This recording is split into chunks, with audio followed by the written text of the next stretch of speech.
पुणे पोलिसांच्या गुन्हे शाखेनं एका लॉजमधून 5 किलो अफीम जप्त केलंय। या अंमली पदार्थाची किंमत बाजारामध्ये 12,50,000 रुपये एवढी असल्याचं बोललं जातं।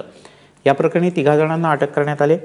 राणा पटेल, रूपाराम पटेल आणि सरवण पटेल अशी अटक करण्यात आलेल्या आरोपींची नावं आहेत।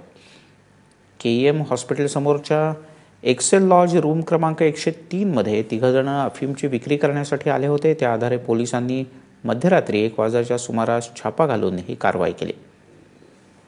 हे 3 जे युवक आहेत हे राणा सोनाराम पटेल, रूपाराम बहिराम पटेल आणि सरवण केवलराम पटेल हे सगळे राजस्थानचे आहेत आणि ते हे अफीम अंमली पदार्थ जो आहे तो इथं पुण्यामध्ये विक्रीसाठी आले होते। त्यावरून गेल्या काही दिवसापासून दरोडा प्रतिबंधक पथकाची टीम दरोडा प्रतिबंधक पथक हे या संदर्भाने माहिती जमा करत असताना त्यांना ही माहिती मिळाली। त्यावरून त्यांनी या 3 ताब्यात घेऊन एकूण 5 किलो अफीम ज्याची किंमत 12.5 लाख रुपये आहे असं जप्त केलेलं आहे।